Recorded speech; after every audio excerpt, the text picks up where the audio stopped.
Muy buenos días a todos. Me alegra enormemente volver a tener contacto con todos ustedes. Sé que hemos terminado el primer corte académico. Ya sus notas se encuentran en plataforma. Yo los invito a que ingresen, miren, revisen y cualquier cosa me comenten por cualquiera de los medios, WhatsApp, correo electrónico, plataforma y demás porque pues no me han cerrado la plataforma. Creería yo que a mediodía no la cierran y ya pues si no tenemos tiempo de corrección. Entonces, por favor, cualquier situación que identifiquen, me la hagan saber lo más pronto posible. Por el momento, pues los invito a trabajar fuertemente este fin de semana, el otro fin de semana, con vísperas de poder subir notas de nuestro segundo corte académico y así pues ir terminando satisfactoriamente nuestra materia. Para el día de hoy es nuestra última clase del bloque de sistemas operativos convencionales como Windows. Ya la propuesta es que para tareas, vamos a dejar unas tareas propuestas en ese corte, que es sobre todo el trabajo en Linux. Vamos a empezar a trabajar en otro sistema operativo, un sistema operativo muy universal, que se está apoderando del mercado cada día más, como es Linux. Entonces, hoy terminamos toda nuestra parte teórica y quiero empezar a incursionar en otro sistema operativo con mecanismos de seguridad, administración de dispositivos y demás. Entonces, bueno, les ubico, aquí tenemos nuestra plataforma en nuestra quinta semana. Tenemos un recurso que es el que les voy a compartir el día de hoy. Tenemos una parte práctica que es una configuración de la memoria virtual y estoy construyendo otro material, pues a mí los materiales me gusta construirlos por mí mismo y que sean pues bastante llamativos e intuitivos por ustedes. Por eso yo les recomiendo encarecidamente que cualquier observación que ustedes tengan en cuanto a mi material, me la hagan en el momento que ustedes se confundan o algo, me hagan saber para yo corregir ese mismo material. Estoy elaborando el material con respecto a la instalación de máquinas virtuales, ese lo vamos a trabajar ahora, pero no lo he terminado. Y con respecto a instalación de máquinas virtuales, porque allí es donde vamos a poner a correr nuestro Linux. Creería yo que eso lo estoy terminando hoy. Lo subo a la plataforma para que tengamos dos actividades. Vamos a tener dos actividades para esta quinta semana. Una es la configuración de la memoria virtual, es algo muy sencillo, no durará no sé, más de 5 minutos haciéndolo. Y el otro es el ejercicio sobre Linux. Entonces yo sí necesito que por favor se me pongan pilosos con las tareas, que estemos durante la semana preguntando, indagando muchas cosas, pues para poder avanzar, ¿no? No me quiero quedar, como les dije al principio, no me quiero quedar en solo Windows porque pues en el mundo hay tres sistemas operativos y de los tres debemos aprender mínimo dos, ¿no? Windows, Linux y Mac. Entonces esa es la invitación. Vamos a descargar nuestro material de memoria virtual y dispositivos de entrada y salida. Si van teniendo preguntas, dudas, por favor, se identifican y me las hacen saber para yo poder responder oportunamente.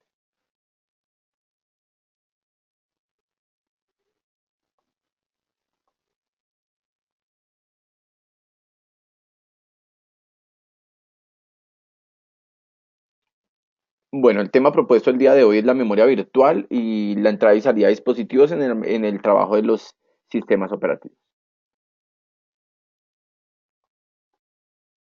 Bueno, ¿qué es la memoria virtual?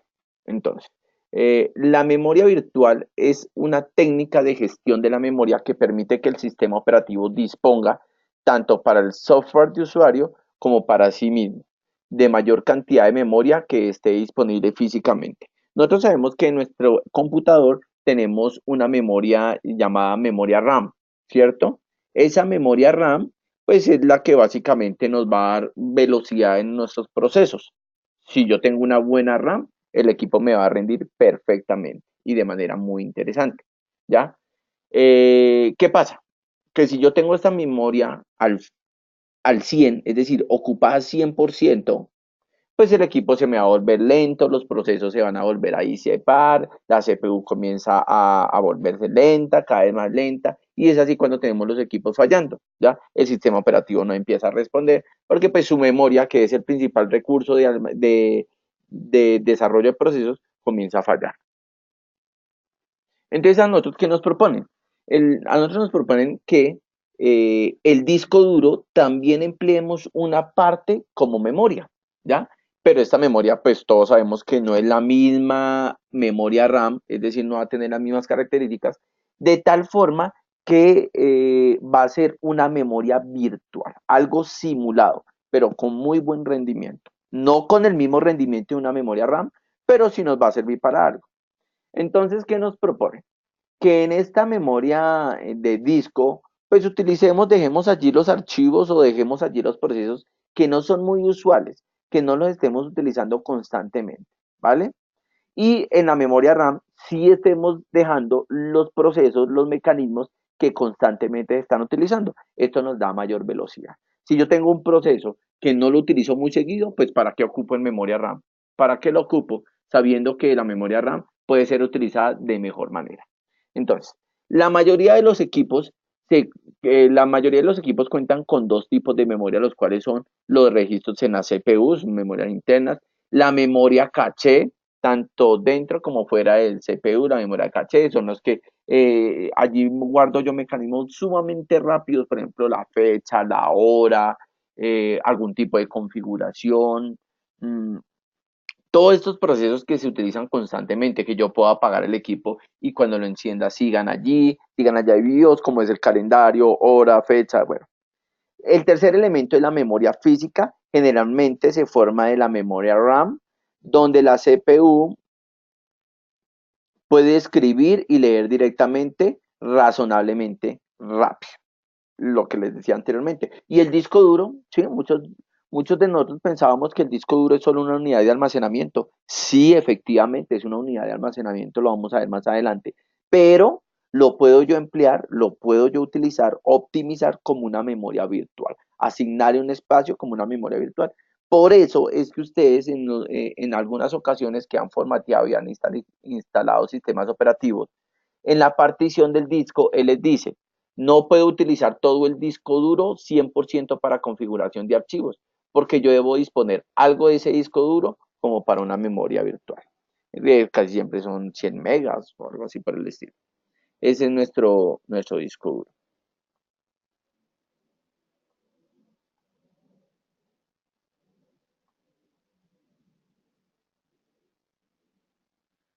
La memoria virtual. La cantidad de memoria máxima que se puede hacer ver que existe tiene que ver con las características del procesador. Esto es directamente proporcional a nuestro procesador. Por ejemplo, en un sistema de 32 bits es muy importante que ustedes tengan en cuenta cuál es la arquitectura de su sistema operativo. Las arquitecturas hay de 64, hay de 32, entonces mirar cuál le corresponde para sí mismo repotenciar y direccionar su memoria. El máximo es de 232, lo que da aproximadamente 4000 megabytes o 4 gigabytes. Todo esto hace el trabajo del programador de aplicaciones mucho más fácil al poder ignorar completamente la necesidad de mover datos entre los distintos espacios de memoria. Entonces, ¿qué nos quiere decir? Que un sistema operativo que trabaja bajo 32 bits de arquitectura, el sistema operativo, es porque tiene una memoria máximo de 4 gigas, ¿ya? Recordemos que ya si tenemos sistemas operativos de 6 gigas, 8 gigas, pues para que nos la reconozca al 100% es indispensable cambiar la arquitectura, los componentes de arquitectura del sistema operativo. ¿Listo?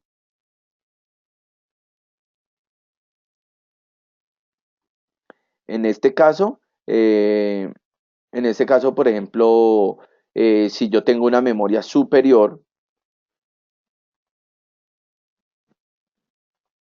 si yo tengo una memoria superior, pues es porque tengo una arquitectura de 62 bits, de 64 bits, perdón. 32 bits si es 4 o inferior sus gigas de memoria, y si es superior 6, 8, 10, 16, bueno, las que tenga, es porque utiliza una arquitectura de 64. Todo esto hace, bueno, eso dijimos que hace parte del programador, pues para mirar qué disponibilidad tiene su memoria.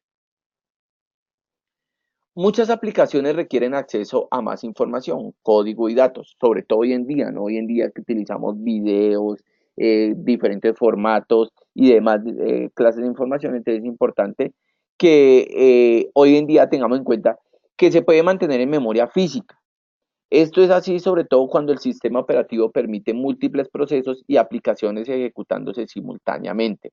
Él va a empezar a realizar procesos y aplicaciones rápidamente que cree uno que es simultáneamente. Una solución al problema de necesitar mayor cantidad de memoria de la que se posee consiste en las aplicaciones que mantengan parte de su información en disco, moviendo la memoria principal cuando sea necesario. Eso es resumiendo lo que yo les dije al principio. Puedo tener información en el disco duro, ¿cierto? Bueno, la tengo en el disco duro, pero puedo asignar parte del disco duro como memoria virtual para que cuando yo la utilice rápidamente vaya a la memoria RAM y sea ampliada. ¿Listo?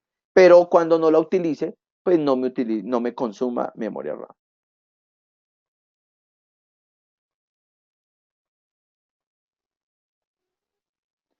Métodos de memoria virtual.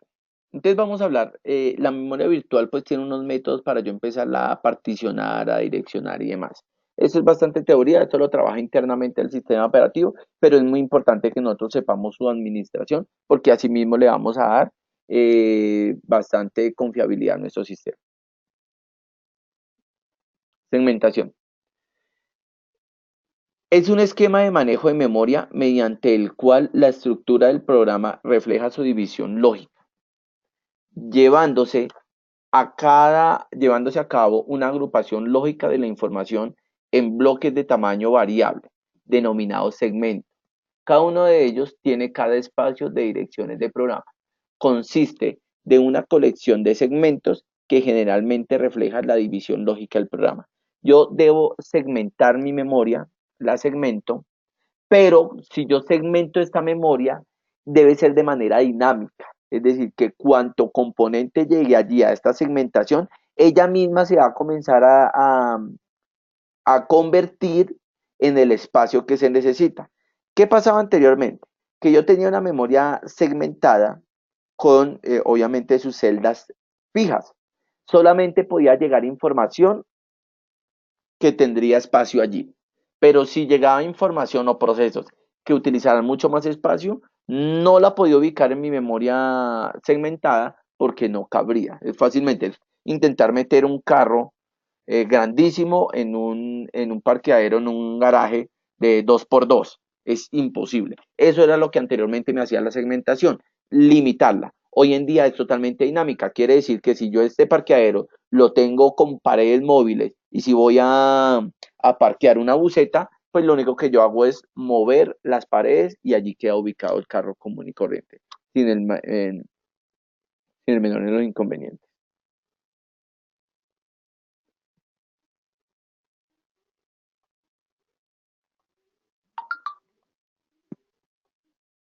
Funcionalidad de la segmentación. Entonces, ¿cuál es la funcionalidad de la segmentación?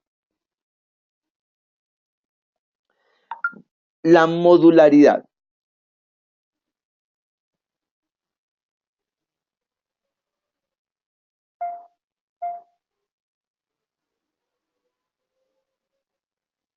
La modularidad de programas. Cada rutina del programa,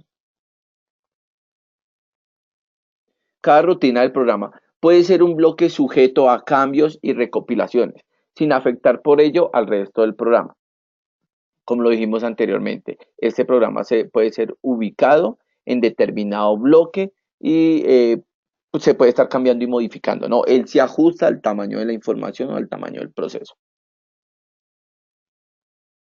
Estructuras. Hablamos de estructuras de datos de largo variable. Un ejemplo del stack, donde cada estructura tiene su propio tamaño y ese puede variar. Lo mismo, es un tamaño, son dimensiones dinámicas, pueden ser ajustables según el comportamiento de la estructura o del proceso. Otra funcionalidad de la segmentación es la protección. Se puede proteger los módulos del segmento contra accesos no autorizados, bastante seguro. Le puedo ayudar roles de perfiles, de acceso y demás. Compartición. El proceso de compartición quiere decir que con dos o más procesos puede ser un mismo segmento, bajo reglas de protección, aunque cuando no sean propietarios de los mismos. Si yo no puedo tener dominio sobre el proceso, igual me han asignado unos roles, me han asignado algunos perfiles que debo responder y asimismo poder trabajar sobre mi desarrollo.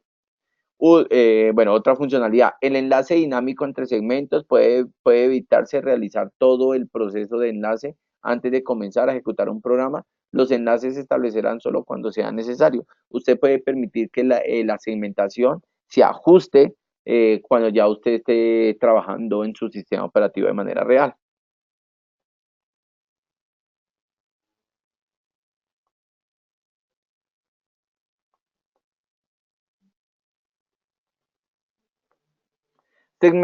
Segmentación paginal.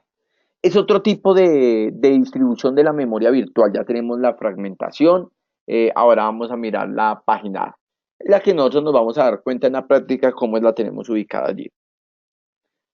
Se dan a referencia como técnicas diferentes las cuales buscan dar las mismas ventajas anunciadas anteriormente de la fragmentada.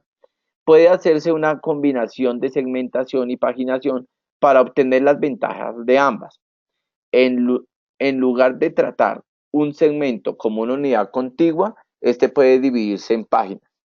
Cada segmento como una unidad antigua, perdón, en lugar de tratar un segmento como una unidad antigua, este puede dividirse en páginas. Cada segmento puede ser descrita por su propia tabla de páginas. La segmentada, que es la que vimos anteriormente, yo la puedo empezar a dividir por páginas. Páginas, ¿qué quiere decir? Son bloques de trabajo que tú los paginas, como cuando estés paginando un libro o un cuaderno o un escrito, un trabajo escrito, lo estás paginando, pero con la gran virtud de que tú le puedes indicar al sistema operativo qué página va primero. ¿Listo? Es decir, puede ir en orden o como tú lo decides, decidas que va a ser su orden de presentación. Ventajas que de este método son facilidad de implantar la compartición del enlace, obviamente, pues como tenemos nuestra página, nosotros tenemos nuestra propia paginación, nosotros podemos darle nuestra propia compartición y el enlace. Se simplifican las estrategias de almacenamiento, se cree que es mucho más sencillo este almacenamiento y se elimina el problema de la fragmentación externa y la necesidad de compactación. Obviamente porque tú solo estás trabajando lo que estás ejecutando. Entonces, si te sobra, eso no va a ser utilizado. Con la segmentación, obviamente, y la fragmentación, tú tendrías que volver a recuperar ese espacio que no utilizas.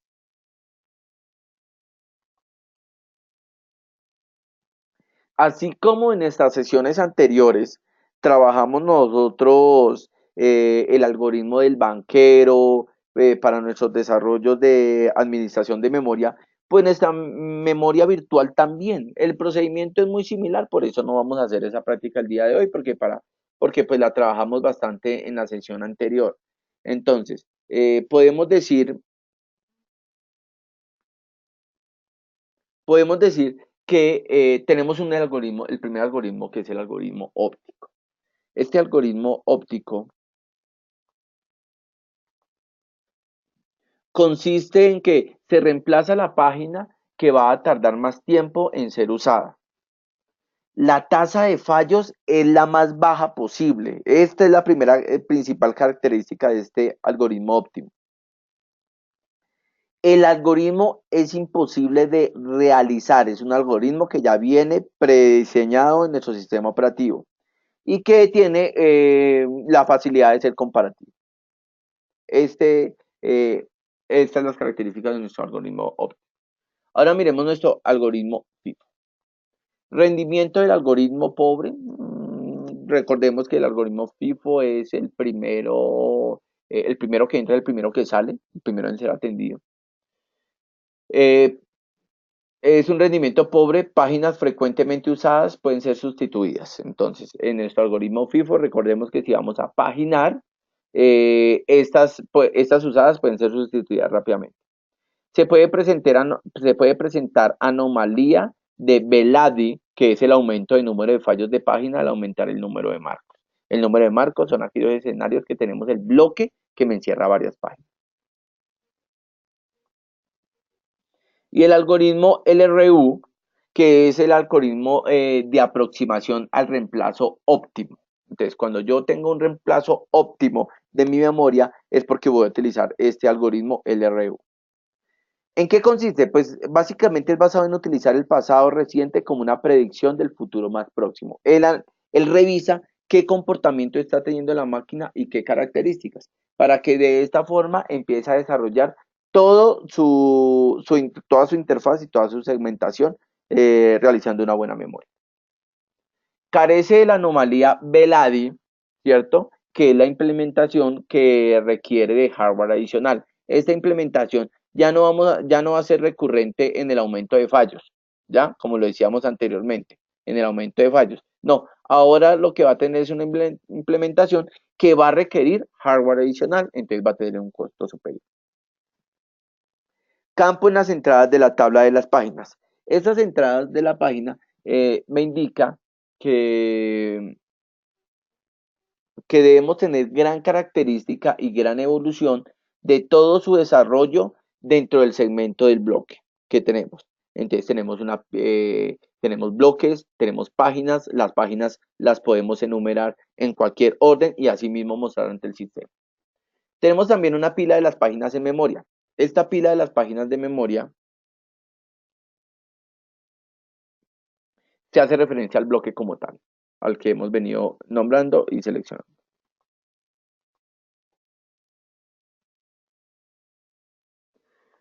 Métodos de memoria virtual. Entonces ahora sí vamos a hablar de la paginación. Consiste en lo siguiente. Es una técnica de manejo de memoria en la cual el espacio de memoria se divide en secciones físicas. Ojo, los vamos a dividir físicamente en nuestra memoria. Del mismo tamaño, todas quedan del mismo tamaño, las cuales son denominadas marcos, ¿sí? Que es este conjunto de segmentaciones de la página. Los programas se dividen en unidades lógicas, denominadas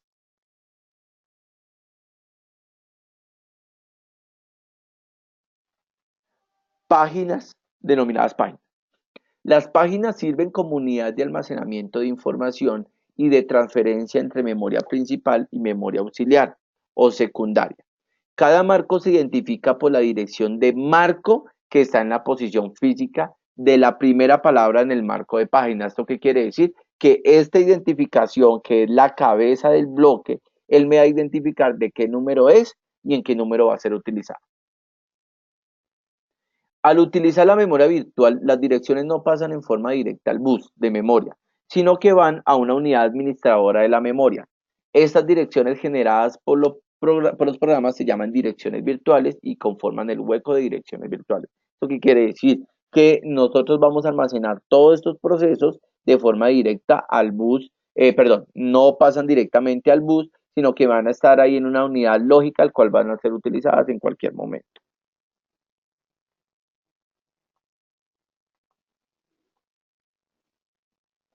¿Qué características tiene la paginación? El espacio de direcciones lógicas de un proceso puede ser no contiguo, es decir, puede intervenir en cualquier momento. Perdón, Giovanni Alonso. Sí, sí, sí, cuéntame. Gracias. En la presentación anterior, en la paginación, es que no me queda muy claro el concepto. Listo. Allí la memoria se divide en marcos de página y los programas se dividen en unidades lógicas también llamadas páginas. O sea, no me queda claro. Listo. ¿Reciben el mismo nombre? No. Bueno, nosotros tenemos nuestra memoria virtual, ¿cierto? Esta memoria virtual yo la puedo empezar a segmentar en unos bloques, ¿ya? Estos bloques yo los empiezo a nombrar por medio de una paginación. ¿Paginación qué es? Es que segmento el bloque como si fuera un libro y el libro queda compuesto por medio de hojas. Cada hoja es una paginación, ¿ya? Es una paginación. Con la única diferencia es que en el libro tú tienes la paginación del 1 al 100, digamos.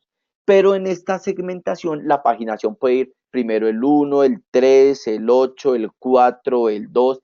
No van en un orden, no van en orden, ¿ya? ¿Por qué? Porque el sistema operativo, cuando comienza a trabajar su memoria virtual, él, él empieza a tomar los bloques como estén, de principio a fin, no hace caso a su nomenclatura, ¿ya? Ahora, ¿qué pasa con los programas? Los programas van alojados en diferente bloque de página, en diferente paginación dentro del bloque. Cada proceso, cada programa. Tú, como administrador del sistema operativo, lo que tienes es que hacer, sabiendo que determine que la página 5 va a ser atendida de primeras, entonces tú tienes que ubicar el programa y el proceso en esta página número 5, ¿ya? Porque es la primera que va a utilizar en el sistema operativo cuando encienda el equipo o cuando esté en la mitad del proceso, cuando haya una concurrencia o demás. Esa quiere decir nuestra paginación. El programa o el proceso llega a un bloque el cual tiene una página determinada que va a ser consecutivamente aplicada según el sistema operativo. Esto tú lo tienes que hacer ya cuando estés administrando los sistemas operativos. Cuando tú estés desarrollando en el sistema operativo, en un código assembler, en un código COBOL, puede ser, en un código de lenguaje de máquina inferior, de bajo nivel, ¿sí? Un lenguaje de bajo nivel, tú debes programar estos métodos de memoria virtual, como es la fragmentación, como es la paginación y como es la segmentación. ¿Esto qué te permite? Que el sistema operativo actúe de manera eficiente, porque no están, sus procesos no están 100% ubicados en la memoria RAM, sino que hay unos procesos ubicados en el disco duro que en el momento que sean llamados vayan a la memoria RAM y comience a ser ajustados o a ser procesados según lo que tú estés trabajando. Listo. Seguimos entonces en nuestras características de paginación. En cuanto se mantiene información en los marcos libres, estos marcos recuerden que son estos bloques que se ha hecho de la paginación. Se mantiene, bueno, para correr un programa en N páginas de tamaño se necesitan encontrar N marcos y cargar el programa. El programa va a ser cargado en el marco que usted ha referenciado, pero igual comienza a ser su funcionamiento comienza a ser estable. Se establece una tabla de páginas para trasladar las direcciones lógicas a físicas. Recordemos que las páginas no siempre van ordenadas, sino según como usted le da unas direcciones lógicas o físicas. Y se produce fragmentación interna. Obviamente, esta paginación, así como yo tengo la segmentación y la fragmentación, nuestra paginación también puede ser dividida en varios aspectos o varios subítems. Miremos a ver qué métodos tenemos más de la memoria virtual.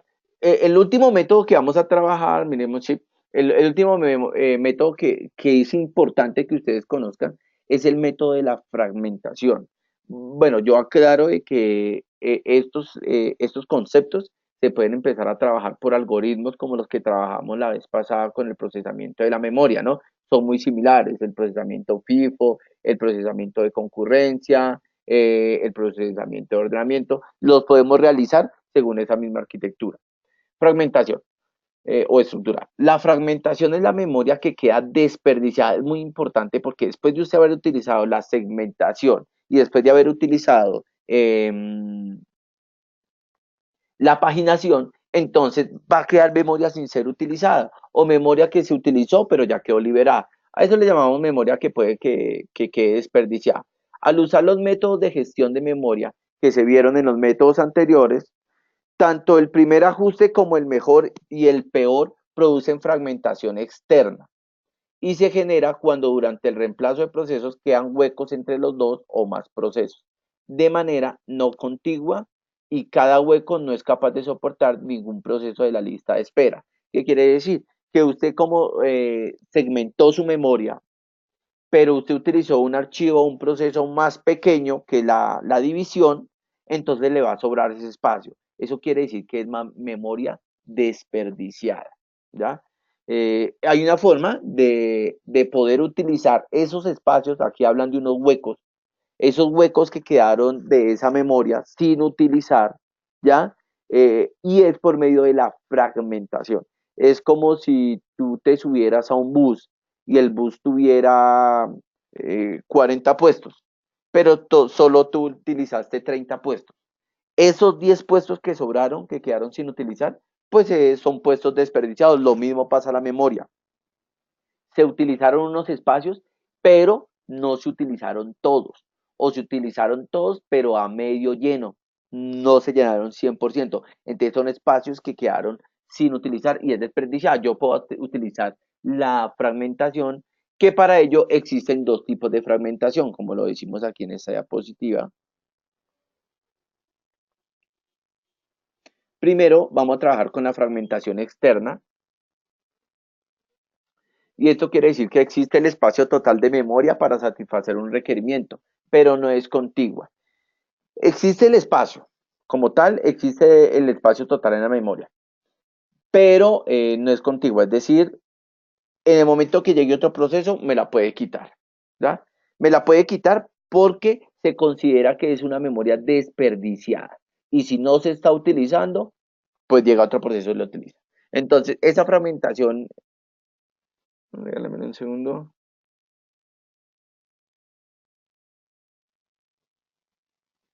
Eh, esa, esa fragmentación debe ser contigua, ¿listo? Y es una externa. Ahora vamos a hablar de la fragmentación interna. La memoria asignada puede ser ligeramente mayor que la requerida. Esta referencia es interna a la partición, pero no se utiliza. ¿Qué quiere decir?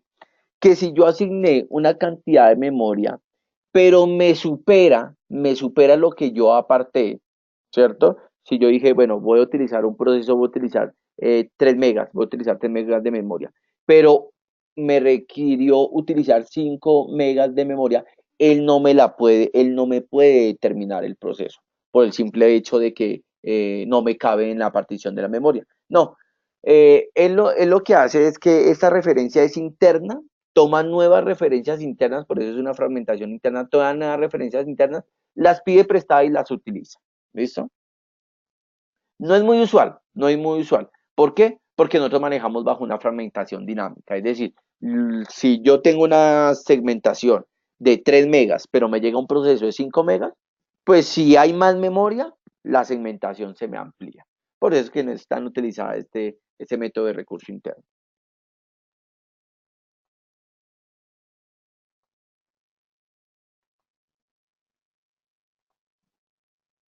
Bueno, vamos al segundo tema del día de hoy, que es gestión de entrada y salida. Para esta gestión de entrada y salida, entonces vamos a trabajar con un siguiente taller, que lo tengo en el aula, el siguiente taller. Configuración de memoria virtual. Bueno, pues como para terminar nuestro ejercicio de memoria virtual, vamos a hacer un pequeño taller, algo muy pequeño. Yo necesito bueno, esta no hace parte de la actividad, pero sí por lo menos que lo hagan los equipos. No lo vamos a terminar porque eso me ocasionaría reiniciar el equipo y para reiniciar el equipo pues interrumpo la conexión con ustedes y pues para conectarnos ya después vuelve a ser un poco más tedioso. Pero igual ustedes tienen este documento, es un paso a paso que yo construí con respecto a la configuración de la memoria virtual. Espero que lo aprovechen al máximo. Que, bueno, eh, esta memoria virtual que vamos a empezar a configurar en nuestros equipos es utilizada para equipos inferiores a 4 megas en su memoria RAM. ¿Por qué inferiores a 4 megas de RAM? Porque es cuando se empieza a visualizar y se empieza a sentir que los procesos no están funcionando correctamente. ¿Listo? Como no están funcionando correctamente, entonces debemos empezar a amplificar o a tener un mejor desarrollo de mi memoria. Ahora bien, si yo tengo un equipo de 8 gigas de memoria, 16 gigas de memoria superior o superior, esto quiere decir que muy escasamente se nos va a volver lento el equipo. Pero si ya tenemos procesos, que estoy trabajando sobre todo procesos de diseño y demás, que la máquina comienza a volverse lenta, es cuando debo empezar a trabajar mi configuración de memoria virtual. Hasta el momento yo no he visto el caso de configurar memoria virtual para equipos superiores de 4 gigas porque pues su desarrollo es muy bueno. Dice así, voy a ocultar un poco esto. Muy bien. Vale, un poquito más de zoom.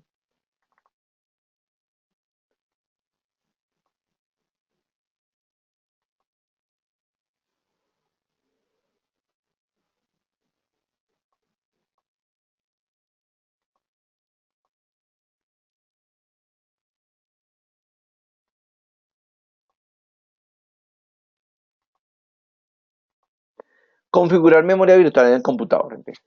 Bueno, se generaliza como memoria a un espacio en el que guardan datos para acceder a ellos rápidamente.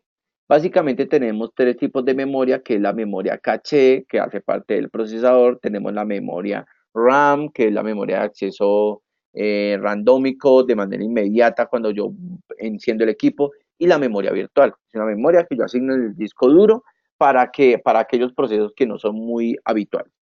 Cuando la memoria RAM está llena, los sistemas operativos obviamente no la pueden utilizar, porque pues si ya está full, no hay cómo utilizarla. Pero para evitar que el sistema operativo comience a debilitarse, comience a bloquearse, entonces lo que provoca es un estancamiento en los procesos del computador. Ahí entra a jugar su papel la memoria virtual, que me quedó mal escrito.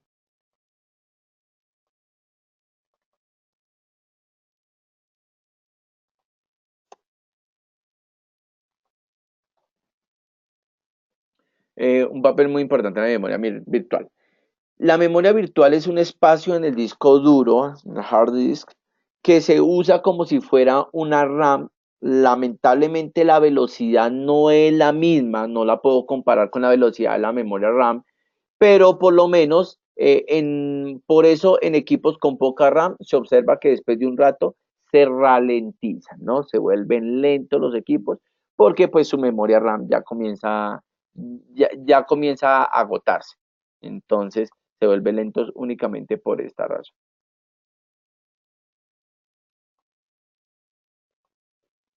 Actualmente en sistemas operativos como XP puedes encontrar la memoria virtual en forma de un archivo llamado palefiles.sys, el cual por defecto está localizado en el disco primario la mayoría de veces en C.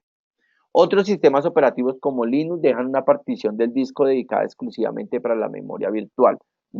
Sí, nosotros también en Windows lo podemos dejar así, ¿no? Las primeras 100 megas es para nuestro disco virtual.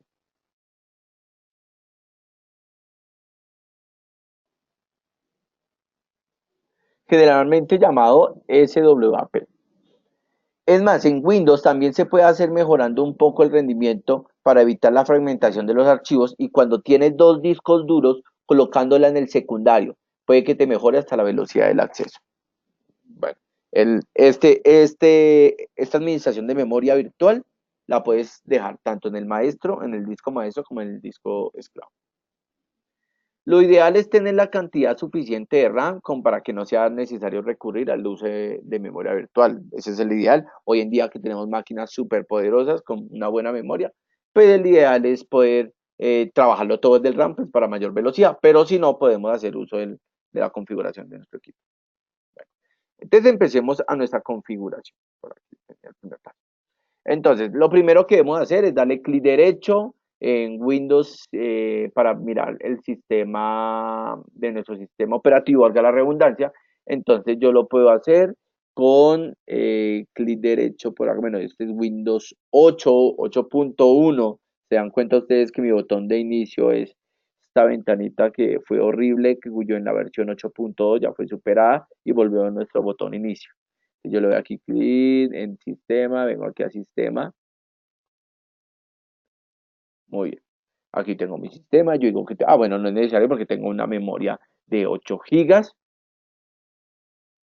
No hay ningún lío.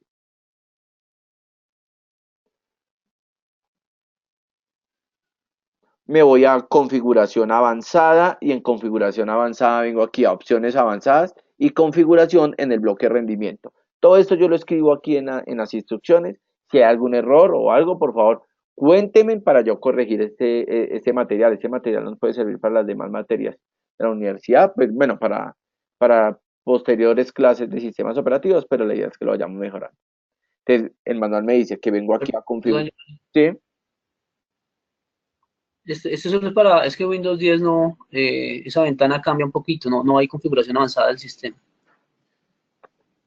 No hay configuración avanzada. ¿Tú lo tienes allí?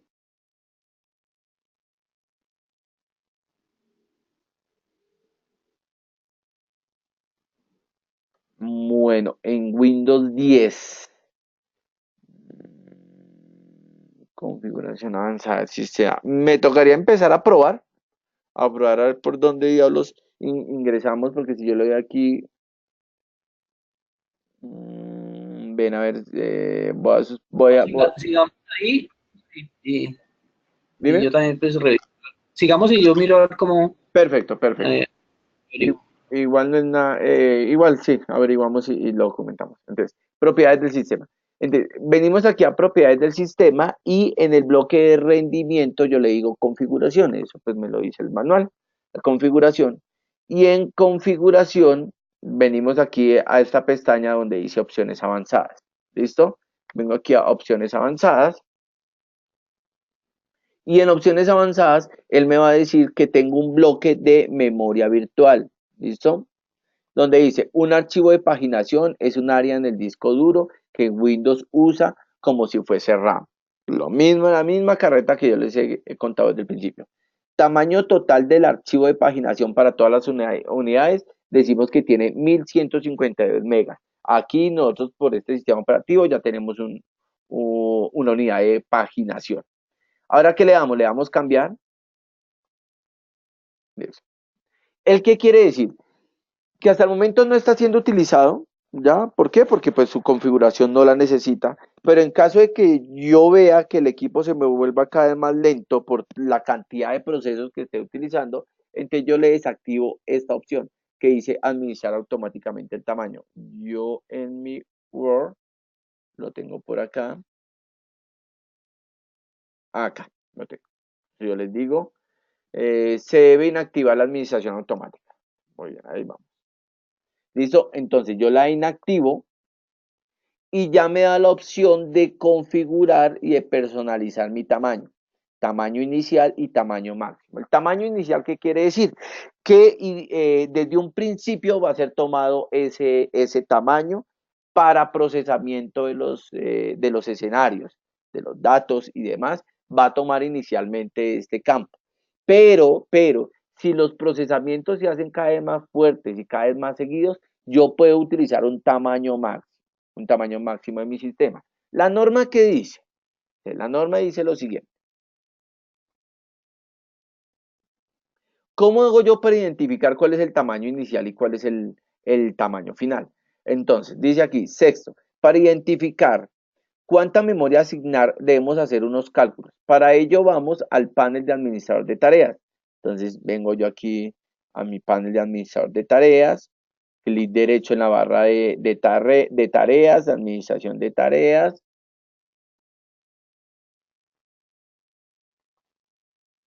Listo.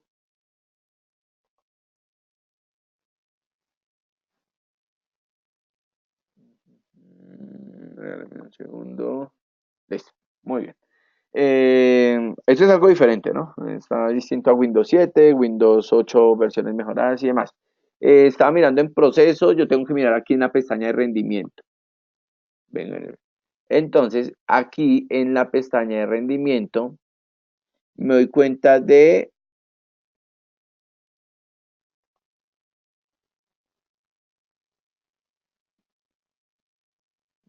vuelvo por acá, tengo que venir, después de venir aquí a mi rendimiento, vengo yo aquí a abrir el monitor de recursos, ahora hago clic allí y vengo aquí a memoria. ¿Listo? Monitor de recursos y vengo aquí a memoria. Aquí yo tengo toda mi memoria disponible, toda mi memoria en caché, toda mi memoria total son 7128, ¿cierto? Y mi memoria instalada son de 8192 megas. ¿Listo? Él me dice que tengo 8 gigas, cada giga es de 1024, sí, ahí están las 8192. Muy bien. Pero aquí digo que en total tengo 7128 porque pues cuando yo hago la instalación de mi sistema operativo, él tiene un consumo de estas memorias. Esto yo lo hago, esto yo lo explico aquí en mi documento. Aquí. Mire, tienen que estar aquí en rendimiento y aquí en memoria. Aquí me muestra la memoria física. Todo lo que yo tengo. Esto pues fue en un administrador de un Windows 8, que es muy similar a lo que ustedes tienen.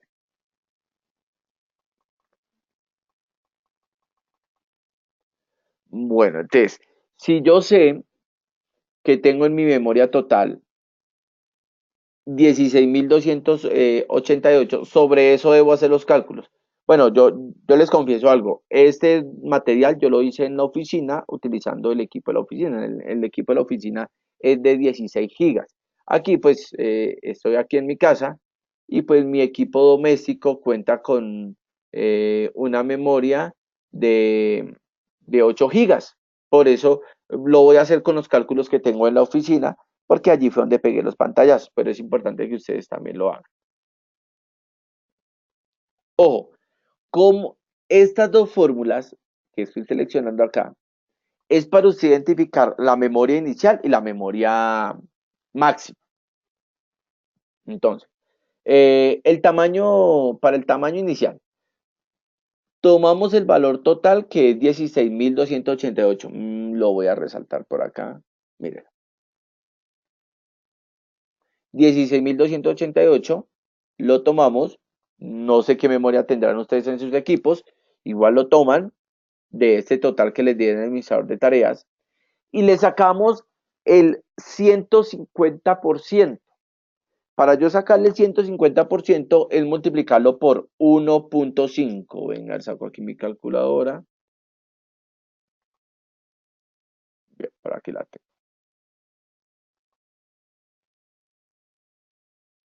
Entonces, 16.288 lo voy a multiplicar por 1.5 o por el 150%. Eso me da 24.432.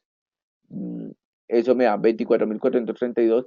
Quiere decir que en este campo, en este campo inicial, debe ir ese dato. 24.432 debe ir en este tamaño inicial porque cogí el tamaño total y lo multipliqué por 1.5. Lo multipliqué por 1.5 si su RAM es igual o inferior a 2 gigas. De lo contrario, si su RAM es superior de 2 gigas, lo debe multiplicar por el 200%, es decir, por 2.0. Pero pues aquí, según el ejercicio, yo lo hice como si tuviera una RAM inferior. Recuerden que la memoria de la oficina es de 16 gigas, no necesita ese direccionamiento de memoria virtual porque es la toma automática, pero es para que ustedes manejen y conozcan el ejercicio. Ahora, ¿cómo voy a configurar el siguiente campo que es el de máximo? Este valor, el de tamaño máximo, lo voy a colorear por acá. Tamaño máximo. Entonces, para el tamaño máximo multiplicamos por 3. Es la misma actividad anterior, pero lo único que hacemos es multiplicar por 3. Cogemos 16.288 por 3 da 48.864. Esos valores deben ir por acá donde dijimos que íbamos a empezar a configurar. Aquí. Aquí va el inicial, aquí va el máximo. Y una vez ingresados esos valores, usted le dan establecer, ¿ya? Le dan establecer, aplicar, aplicar, aplicar. Que ahí terminó mi manual porque pues no se justificaba que yo lo hiciera en mi máquina, en mi super máquina de la oficina. Y listo, así funciona. Entonces, por favor, les recomiendo que hagan el ejercicio, comiencen a trabajar su memoria en tal razón si su equipo amerita. Si no amerita, pues no es necesario, ¿vale?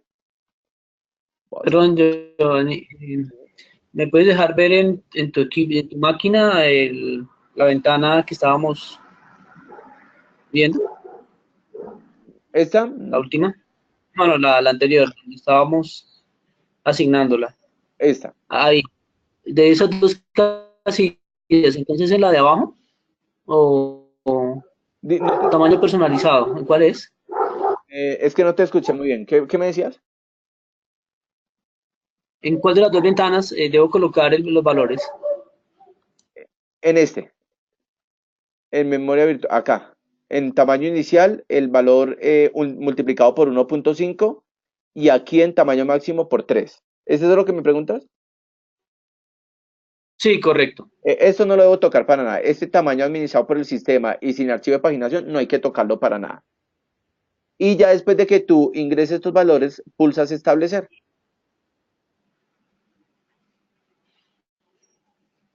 Pero él te va a pedir reiniciar el equipo y todo, pues no lo vamos a hacer inmediatamente, pero sí es una buena práctica, siempre y cuando tu memoria sea inferior a 2 gigas. Porque es realmente necesario, ¿no? Ya con las memorias avanzadas no se necesita, solo en casos extremos. Ok. Listo. Ya encontré en Windows 10 cómo es. ¿Cómo es? Cuéntanos.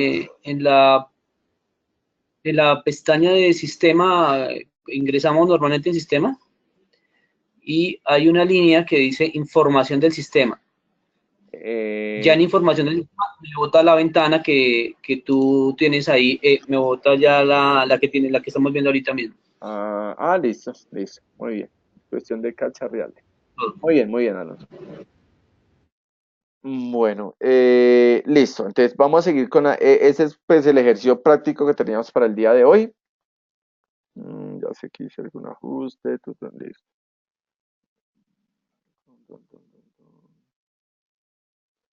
Ese es lo que vamos a hacer. Seguimos con nuestra presentación. Bueno, uno de los principales elementos que tiene nuestro sistema operativo es la gestión de entrada y salida. Esta gestión de entrada y salida consiste en la administración que tenemos de los periféricos en el sistema operativo. Recordemos, yo siempre les he dicho, el sistema operativo tiene la gran habilidad y el gran desempeño de trabajar optimizando todos los periféricos. Entonces, comencemos a mirar.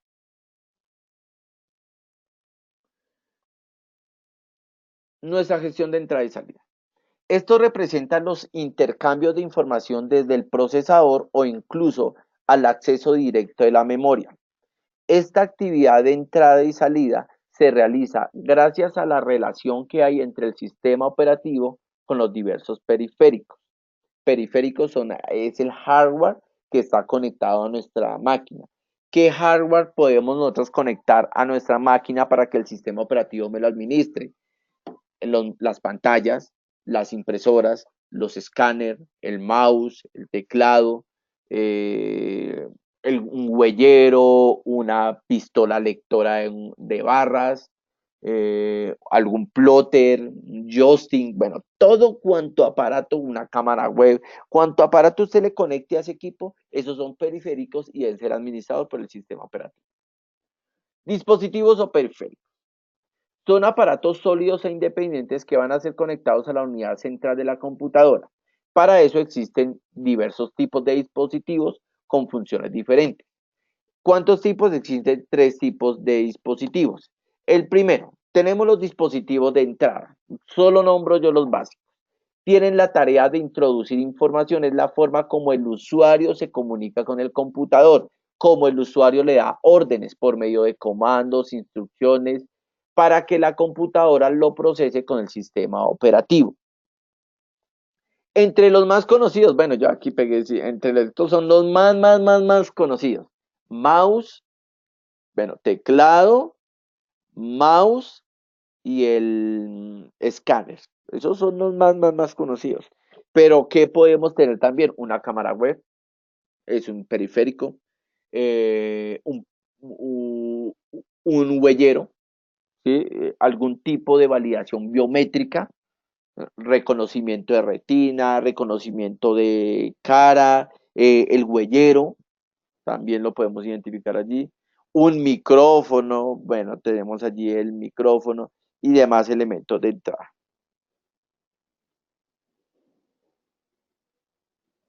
Muy bien, Alonso, por tu participación.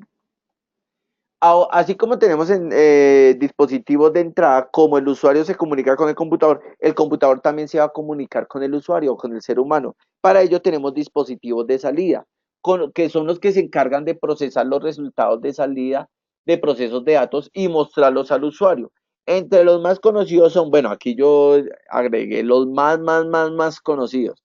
La pantalla, bueno, y la impresora, aquí acabo de caer en cuenta, ¿no? Que el monitor también puede ser un dispositivo de entrada. ¿Por qué? Porque hoy en día nosotros podemos tener monitores táctiles. Y si es un monitor táctil, pues usted está ingresando información y allí es cuando encontramos un dispositivo de entrada. Bueno, aquí tenemos estos monitores totalmente convencionales, que es como el computador se comunica con el ser humano, con el usuario.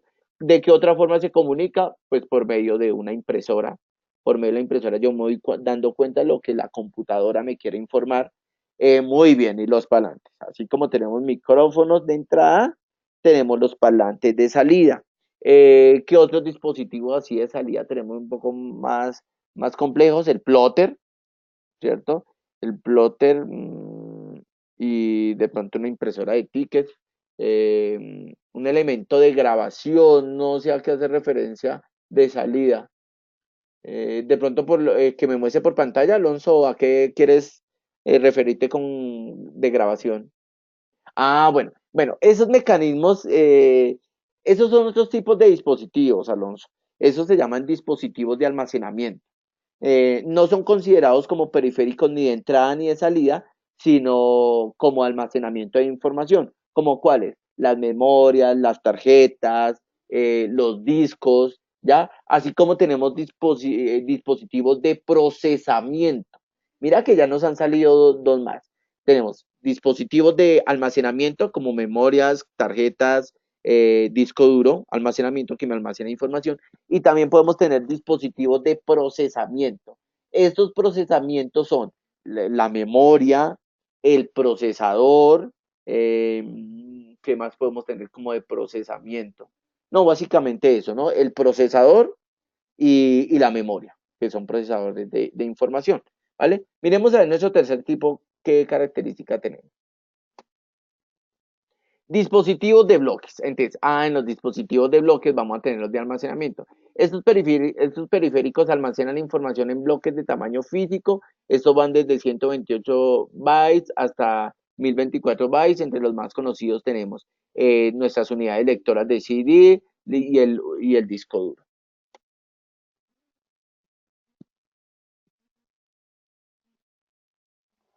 Funciones del sistema operativo.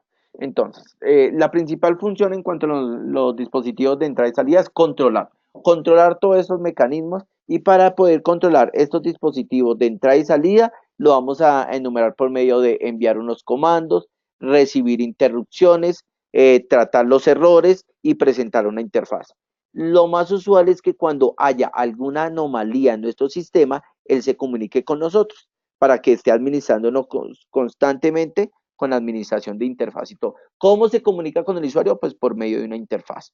Puede ser una interfaz visual, puede ser una interfaz sonora, bueno, cualquier tipo de mecanismo tal de que nos informe que se está realizando algún procedimiento anómalo o algún procedimiento exitoso. Categorías de dispositivos. Entonces tenemos dispositivos de bloques en el cual están los discos internos y externos, como los vimos anteriormente, el cual está compuesto por unos bloques de tamaño fijo. Tenemos unas lecturas y escrituras de cada bloque de forma independiente. Recordemos que tenemos bloques que son de lectura, otros de escritura y demás. Se puede direccionar cada bloque. Los bloques son aquellas partes de nuestros discos, el cual van a ser utilizados constantemente para almacenamiento de la información. Tenemos también dispositivos de caracteres que son sin estructuras de bloques, ¿ya? Como cuáles, por ejemplo, las terminales, las impresoras, también son de lectura y escritura de flujo de caracteres.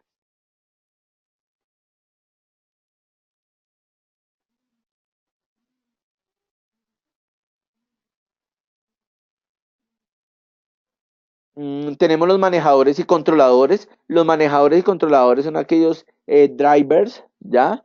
Que tenemos para que nuestros periféricos comiencen a funcionar perfectamente. Tenemos el manejador de dispositivos, programas de más bajo nivel, que se encarga de detalles que son dependientes de los dispositivos. Eso permite su correcto funcionamiento. Y tenemos también el controlador de dispositivos o adaptador, que me permite, que está compuesto por elementos electrónicos de la unidad de entrada y salida, como ya físicos, ¿no? Como son tarjetas electrónicas, tarjetas de circuitos impresos, canales como nuestros buses de datos y demás. Vamos a tener también esos periféricos, los registros, que forman parte del espacio normal de las direcciones de la memoria, espacio de direcciones especiales para entrada y salida, los puertos de entrada y salida y demás. Operaciones de entrada y salida. El sistema operativo escribe órdenes y parámetros en los registros. El controlador acepta la orden y comienza a trabajar. ¿Por qué? Pues que obviamente está pidiendo la utilización de este recurso. El controlador genera una interrupción. El sistema operativo mira si la operación se ha realizado correctamente. ¿Ya? Lo podemos resumir aquí en este gráfico donde decimos que tenemos nuestro sistema operativo dando unas órdenes, recibiendo unos parámetros, listo, esos parámetros tienen unos resultados y el controlador comienza a emitir los registros de buen funcionamiento, ¿ya? De buen funcionamiento que comenzaron a ser trabajados durante el sistema.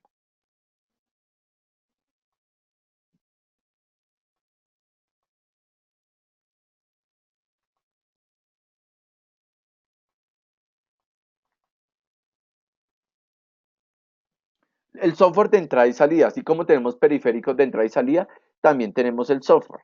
El software, ¿cuáles son? Son los objetivos de la programación de las entradas y salidas. Ya ahorita nos vamos a dar cuenta cuando miremos sobre nuestras máquinas virtuales, que es ya el tema fuerte de nosotros. Yo pues estoy desarrollando un taller que nos va a hablar de la virtualización, cómo yo puedo virtualizar una máquina, cómo yo puedo empezar a trabajar varios sistemas operativos dentro de una máquina virtual y demás o dentro de una máquina física, cómo empezar a trabajar diferentes máquinas virtuales. También tenemos objetivos de la programación de entrada y salida, como es la independencia del dispositivo, la inconformidad, la uniformidad, perdón, de los nombres, el manejo de errores, presentar al programador transferencias sincrónicas, es decir, simultáneas o asincrónicas. Una sincrónica es que me bloquee el programa, una sincrónica es no bloquear el programa, pero generar la alerta. La gestión de los dispositivos cuando son compartidos y dedicados. Vamos a identificar 4 niveles de software de entrada y salida, como es programas de usuario, programas del sistema operativo independientes del dispositivo, manejadores de dispositivo, manejadores de interrupciones. Son los 4 niveles de software. Manejadores de interrupciones. Desbloquea. El manejador de dispositivo, manejador de interrupciones, también puede hacer varias órdenes, ejecuta, hace el controlador de la CPU, también no lo puede interrumpir y demás.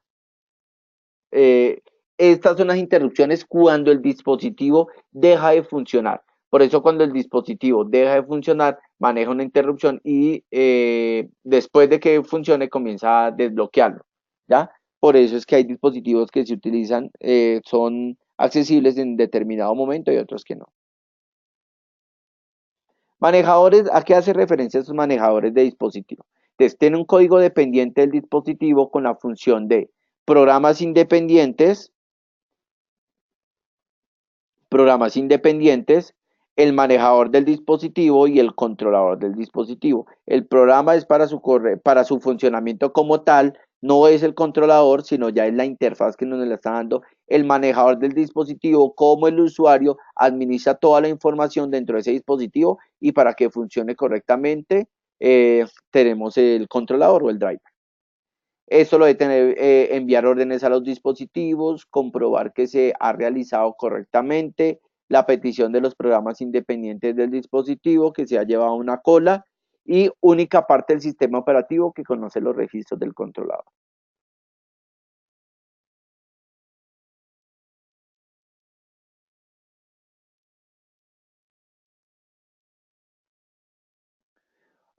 Programas del sistema operativo independientes según del dispositivo. Su función. Presentar una interfaz uniforme a los programas de usuario. Asignar nombres y establecer la correspondencia entre nombre y manejadores. En Unix, los dispositivos se tratan como ficheros. Número de dispositivo principal para localizar el manejador. Número de dispositivo secundario para especificar la unidad referenciada. Y proteger a los dispositivos de accesos no permitidos.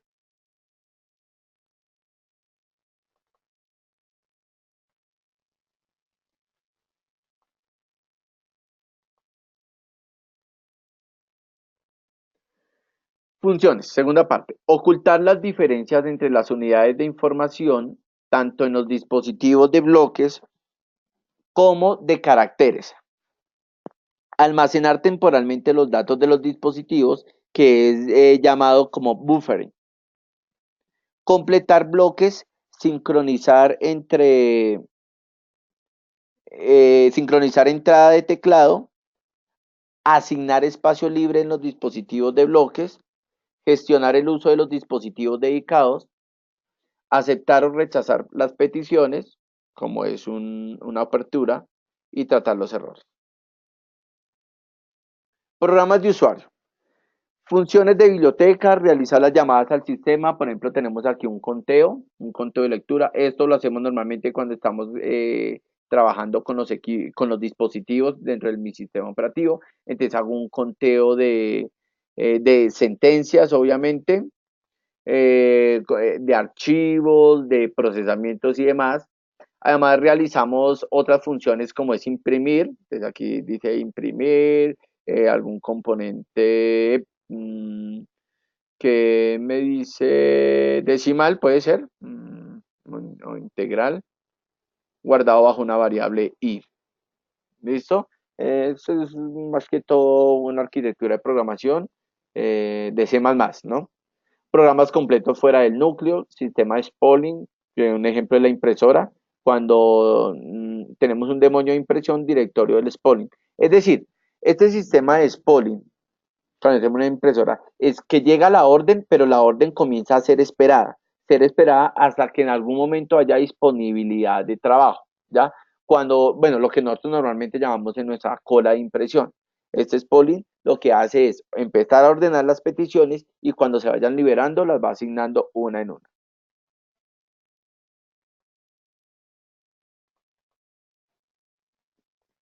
Nuestro tercer elemento, que son los discos. Entonces tenemos ventaja del disco sobre la memoria para el almacenamiento, mayor capacidad de almacenamiento, precio por bit más bajo y la información no se pierde. Obviamente porque pues, tenemos mayor acceso a este recurso.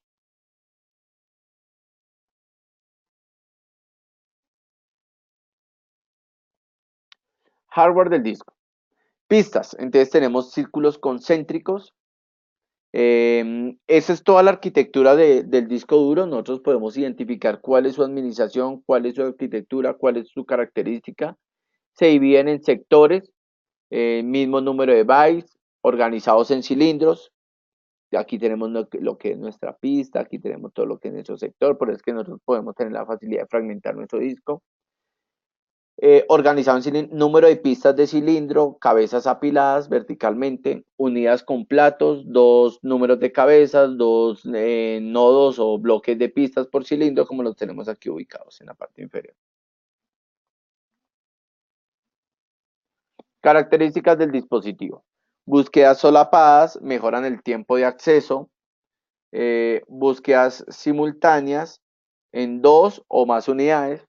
El controlador puede iniciar una búsqueda mientras que espera que se complete una búsqueda en otra unidad. No se puede realizar dos lecturas o dos escrituras a la vez simultáneamente, no se pueden hacer, pero igual se van a hacer de manera rápida. Programación del disco, entonces tenemos un tiempo de lectura o escritura, tiempo de búsqueda más latencia de rotación, perdón, es este periodo de tiempo que tenemos en la rotación y un tiempo de transferencia. El tiempo de búsqueda es mayor que los demás tiempos y se integra mejor. Una gran virtud es su funcionalidad en cuanto a la integración. Don Listo. Giovanni,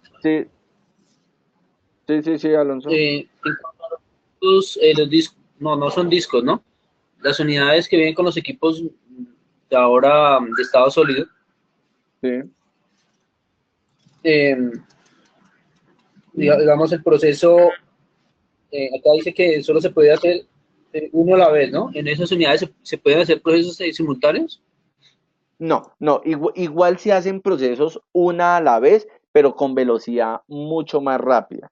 Por eso es que estos discos, eh, bueno, además de su costo alto, se están utilizando únicamente para los sistemas operativos, ¿no? Ya para almacenamiento de archivo y demás, utilizamos discos esclavos, ¿ya?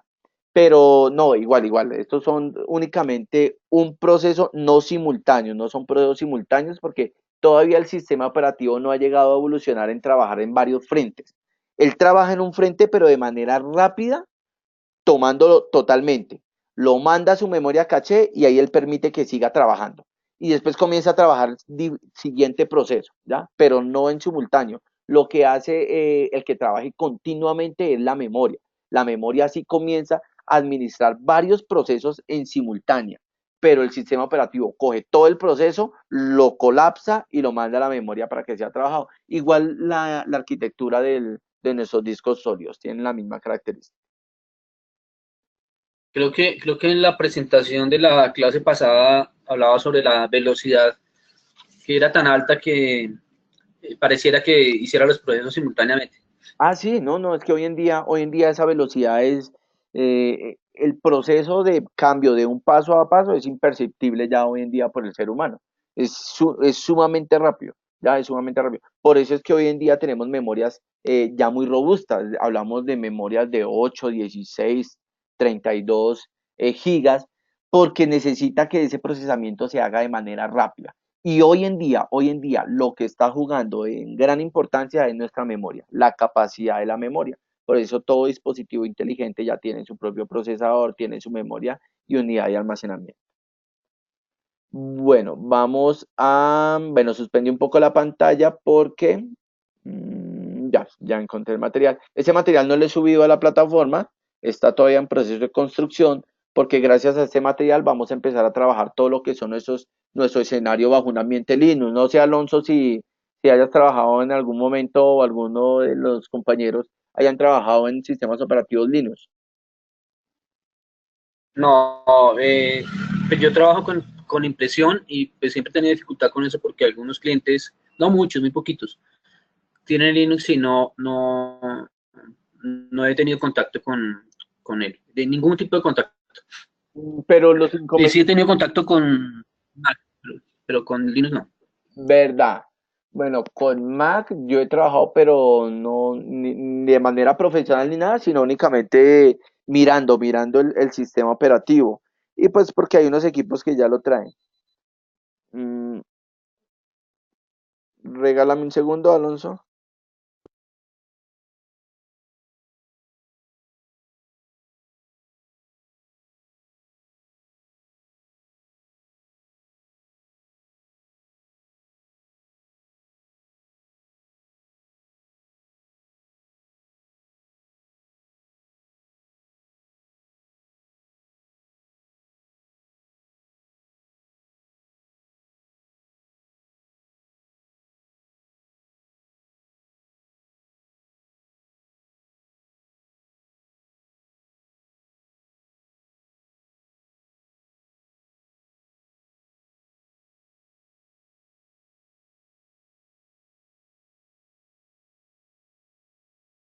Entonces la propuesta es que empecemos a trabajar ya en sistemas operativos Linux, que empecemos a administrar su información.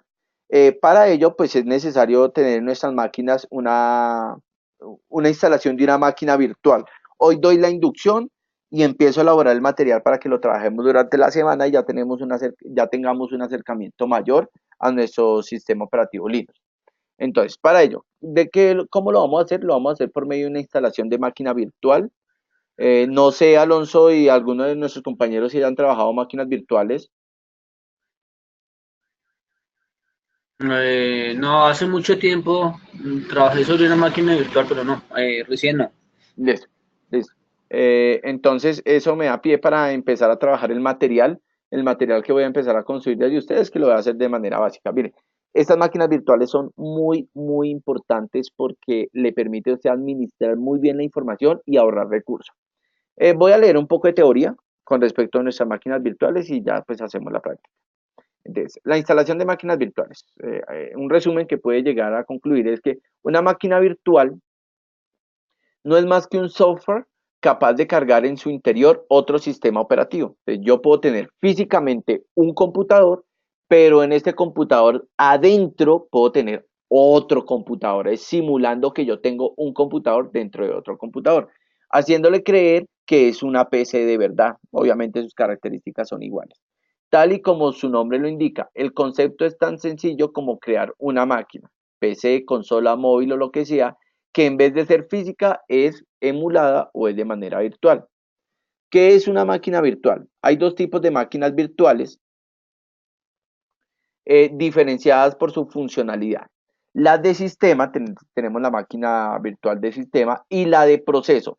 Casi siempre nosotros trabajamos en la de sistema, la de sistema. La de proceso ya nos vamos a dar cuenta más adelante por si yo voy a hacer aplicaciones y demás, yo utilizo una máquina virtual de proceso.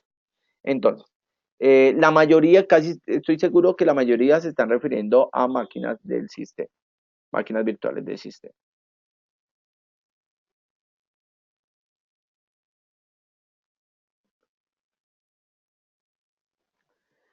Una máquina virtual de sistema es aquella que emula a un ordenador completo.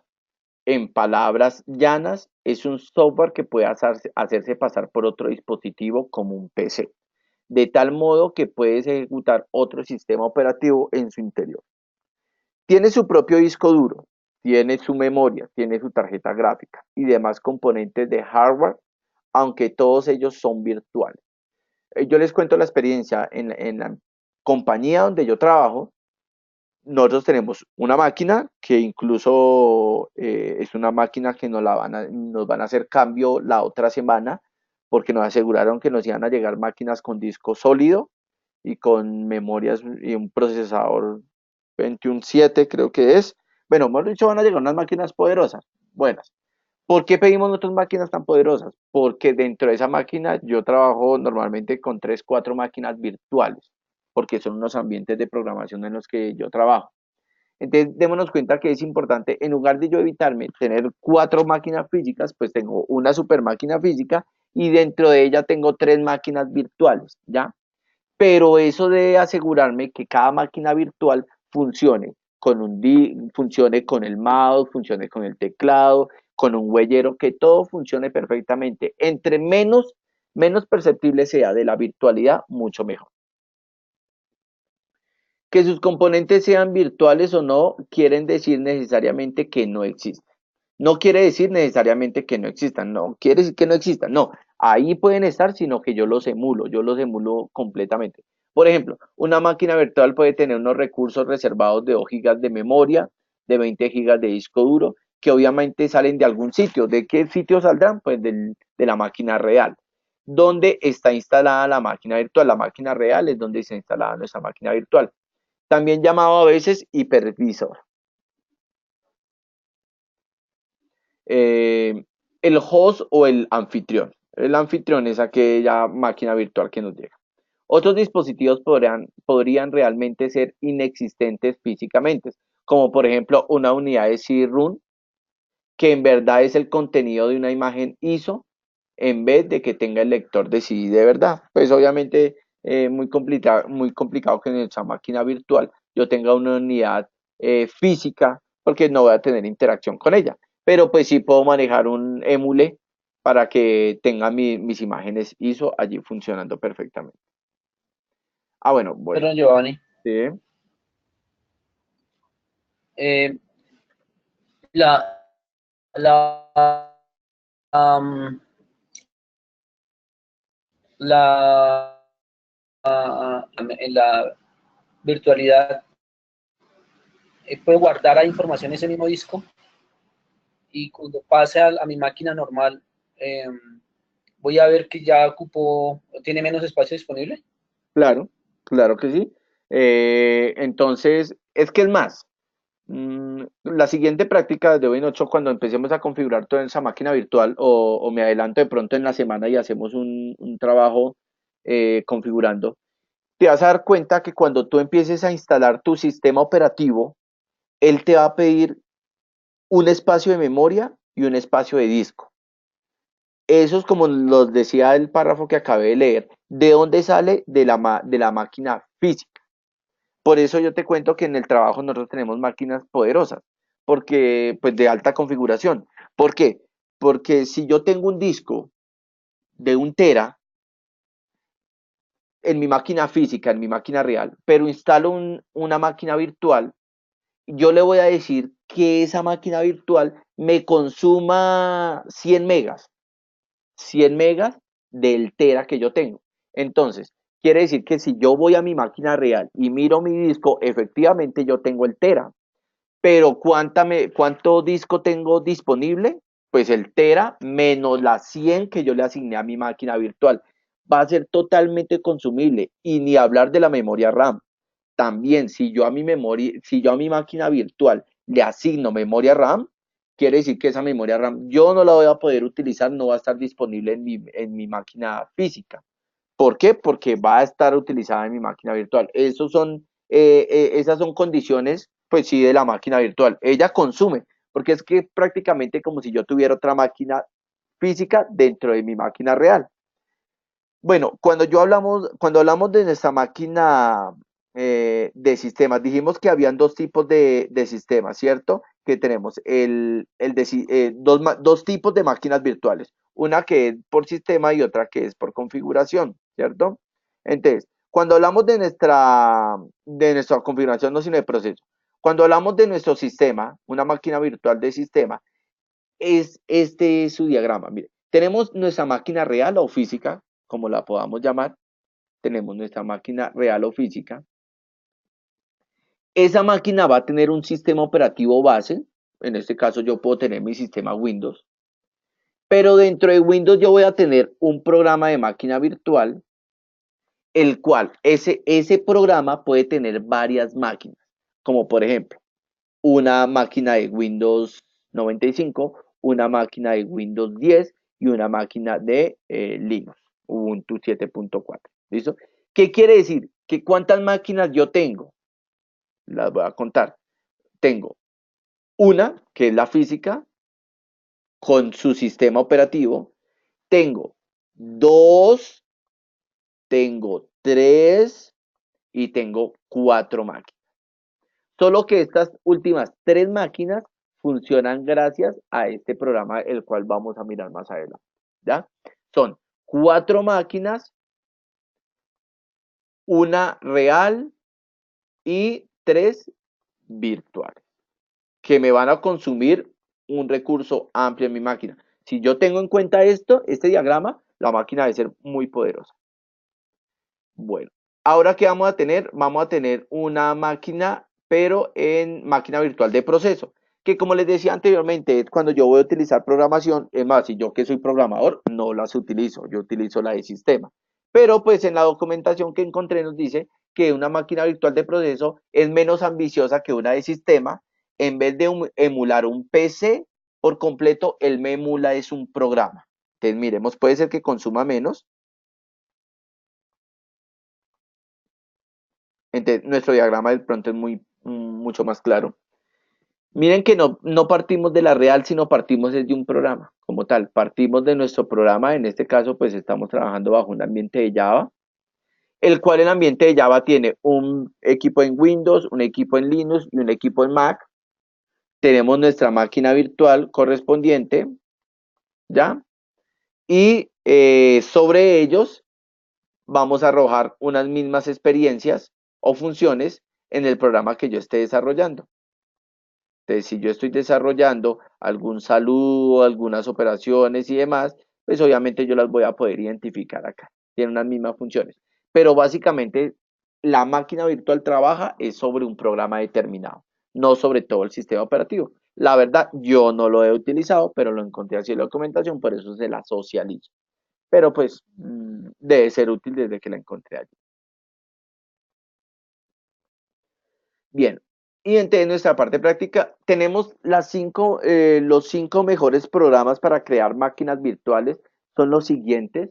Es como el top 5, bueno, aunque aquí no están por top, aquí tengo las 5 total. VirtualBox, muy buen programa, me parece genial, muy interesante, muy completo. Trabaja bajo Windows, bajo Linux, bajo Mac. No lo he utilizado en Mac, lo he utilizado en Windows y en Linux. Y es totalmente gratis. Me parece una muy buena herramienta. Este que es Paralace, no lo he utilizado, pero sí lo he escuchado. En el medio es muy bien escuchado. No es libre, pues todo lo de Apple es gratuito. Y me han dado también muy buenas referencias.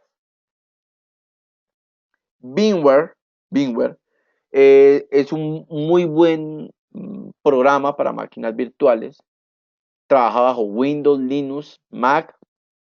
Es bastante básico, pero muy bueno.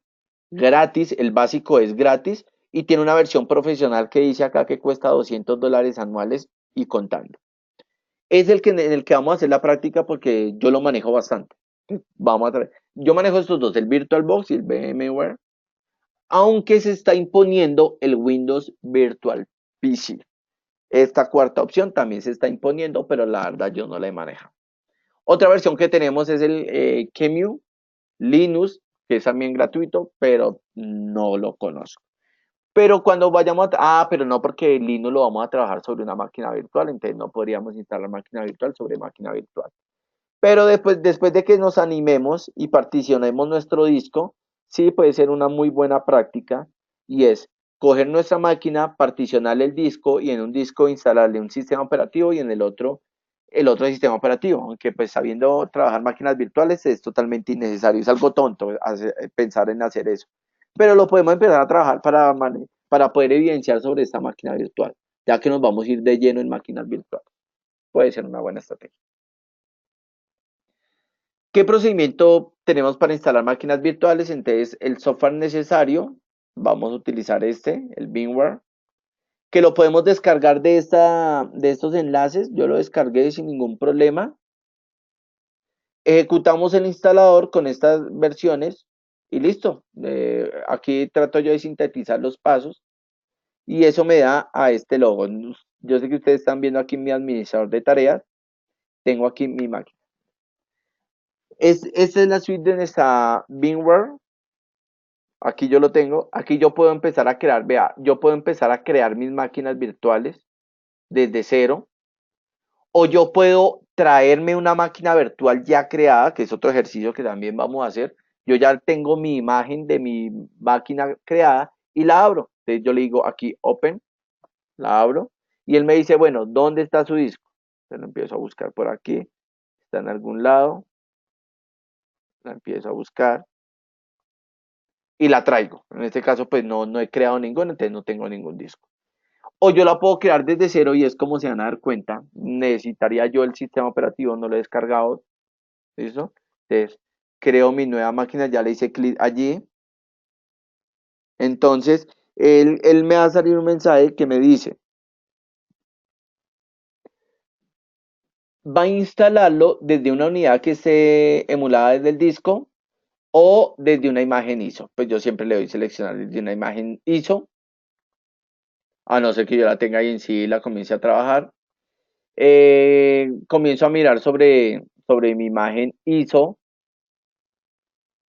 ¿cuál tenemos? Entonces, digamos que tenemos este de Windows, ¿listo? Es una imagen ISO de Linux. Le digo abrir. Él me dice que ha detectado que este sistema operativo no es un disco de imagen y demás. Bueno, yo le digo qué versión de Windows va a ser. Entonces yo le voy a decir que es un Windows 8.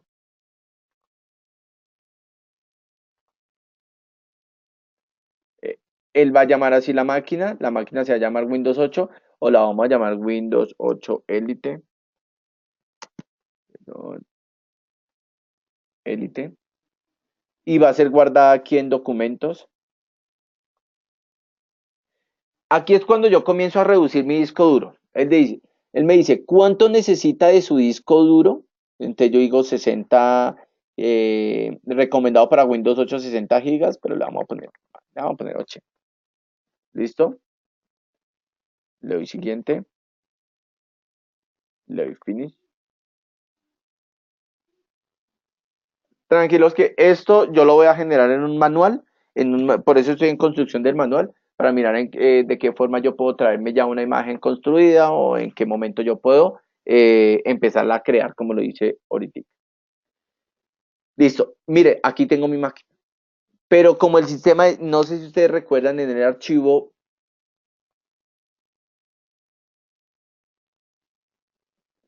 de sistema, que aquí tenemos varias máquinas. Yo también voy a construir varias máquinas, entonces voy a hacerle otra, yo le digo aquí en Home, le digo una nueva máquina virtual,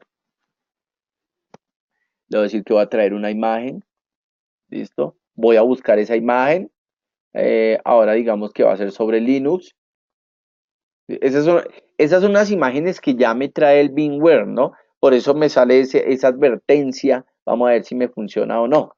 Le doy a abrir, me dice que es un sistema operativo, que la imagen y demás, le doy siguiente, sobre Linux. Él me dice que qué versión de Linux. Bueno, yo creería yo que es Ubuntu. Le doy siguiente. Ubuntu Elite. Te voy a decir.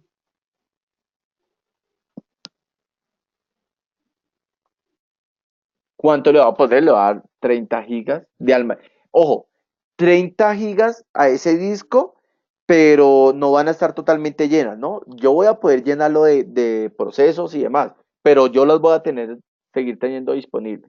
Le doy siguiente. Él me dice que es una memoria buena. Ya ahorita vamos a configurar todo esto. Muy bien. ¿Cuántos discos tenemos nosotros?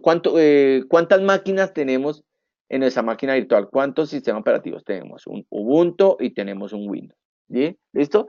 Pero miren, si se dan cuenta, que este Windows 8 tiene una RAM de 1 GB. Hasta el momento es bueno porque yo no lo voy a utilizar para grandes cosas. Yo no voy a desarrollar ni nada por el estilo, solo es para mostrarles a ustedes el ejemplo. Bueno, en mi empresa, por ejemplo, la sola RAM de mis máquinas virtuales son de A4. No, tengo 3 máquinas virtuales. 4 por 3, 12. Ahí tengo ya 12 gigas de RAM y mi equipo es de 16. ¿Ya? ¿Cómo lo configuro esto? Muy sencillo. Mi memoria RAM para la máquina. Vengo yo y le digo herramientas en esa máquina virtual y le digo mi memoria RAM no va a ser de 1 GB, sino va a ser de 2 GB. A ver, pongámosle 3 GB. Ok, ya me aparece 3 GB. Y Ubuntu, vengo aquí también a herramientas, administración de herramientas, y le digo, no va a ser de 1 GB, sino va a ser de 2 GB. Ok, ahí lo he administrado. ¿Qué más yo puedo administrar? Bueno, mis discos, yo puedo administrar que tenga muchos más discos, habilitar mi unidad de CD, mis carpetas compartidas. Por aquí yo tengo algo de carpetas compartidas. Aquí, carpetas compartidas. Hasta el momento está deshabilitado. Yo puedo empezar a habilitar mis carpetas, decir voy a agregar una carpeta. Siguiente, ¿dónde está esta carpeta en mi disco? Yo le voy a decir que voy a compartir una carpeta que tengo en documentos llamado Música 2017. Esa es la que voy a compartir. ¿Listo?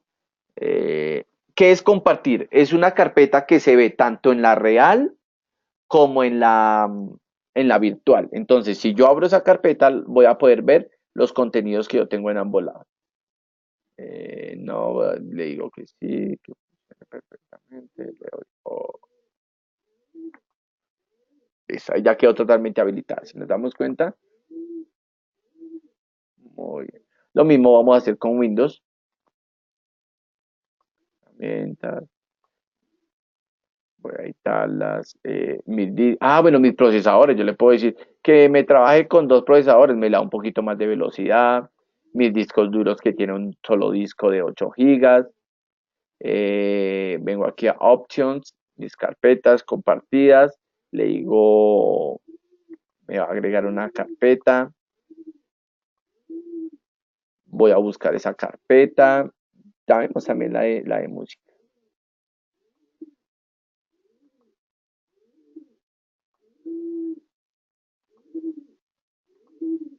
Finalizar.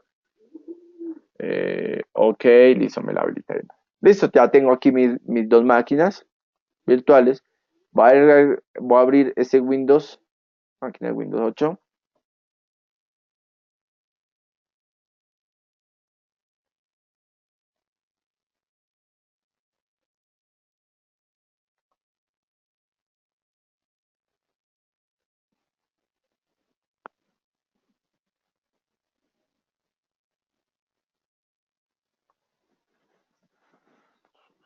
Y él empieza a buscar el sistema operativo, empieza a buscarlo. Vamos a mirar a ver si efectivamente me lo encuentra. Bueno, mientras tanto, aquí en la parte superior, yo le puedo decir que observe mi pantalla completa. Ahí yo estoy observando mi pantalla completa. O si empiezo a trabajar con mi pantalla normal. Dice que el sistema operativo no encontrado. Perfecto.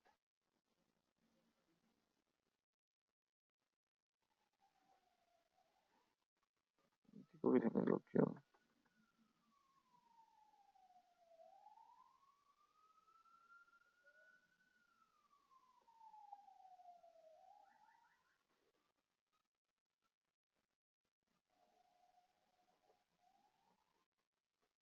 Bueno, como no encuentro mi sistema operativo, pues,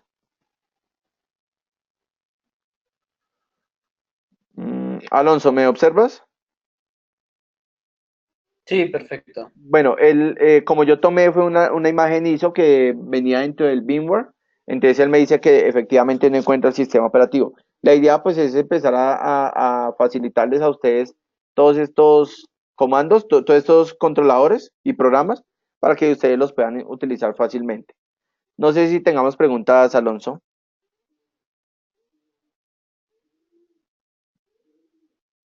Está muy interesante todo el tema. Sí, no, no, aquí esto ya se vuelve netamente práctico, por eso estoy empezando a construir un material bien didáctico y dinámico para ustedes para que lo puedan trabajar.